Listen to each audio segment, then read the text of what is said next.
Hi friends, welcome to our channel rand numbers. Director Koratala Shiva దర్శకుడిగా వచ్చిన శ్రీమంతుడు సినిమాపై సుప్రీంకోర్టులో కేసు నమోదైంది. దీనితో కాపీరైట్ వ్యవహారంలో దర్శకుడు రచయిత కొరటాల శివ కాపీరైట్ ఉల్లంఘన కేసు విచారణను ఎదుర్కోవాల్సిందేనని సుప్రీంకోర్టు స్పష్టం చేసింది. ఈ అంశంలో హైకోర్టు జారీ చేసిన ఉత్తర్వులను సవాలు చేస్తూ ఆయన దాఖలు చేసిన పిటిషన్ను తిరస్కరించింది. సోమవారం జస్టిస్ హృషికేశ్ రాయ్, జస్టిస్ పీకే మిశ్రాలతో కూడిన ధర్మాసనం ఈ మేరకు ఉత్తర్వులు జారీ చేసింది.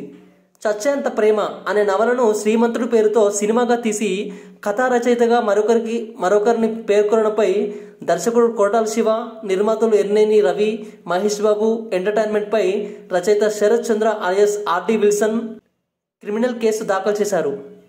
ఆ కేసులను కొట్టేయాలంటూ కొరటాలతో పాటు ఎర్నేని రవి, మహేష్ బాబు హైకోర్టును ఆశ్రయించారు. మరోవైపు నిందితులపై మోసం, ఫోర్జరీ కేసులను నమోదు చేసేలా ఆదేశించాలని రచయిత శరత్ చంద్ర కూడా హైకోర్టును ఆశ్రయించారు. వీటన్నిటినీ కలిపి విచారించిన జస్టిస్ సురేందర్ 8 మంది ప్రముఖ రచయితల కమిటీ ఈ సినిమా చచ్చేంత ప్రేమ నవలకు కాపీ అని తేల్చారని, ఇందువల్ల ఇది కాపీరైట్ ఉల్లంఘన పరిధిలోకి వస్తుందని తెలిపారు. అయితే నిర్మాత నటులపై కేసును కొట్టేశారు.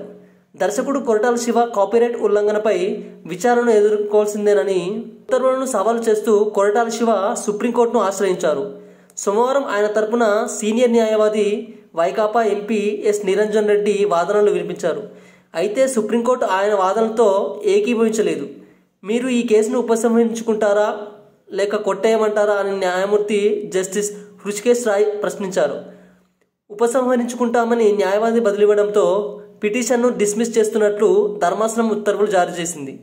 ఇలాంటి మరిన్ని లేటెస్ట్ ఇంట్రెస్టింగ్ వైరల్ ముచ్చట్ల కోసం ఇప్పుడే సబ్స్క్రైబ్ చేసుకోండి.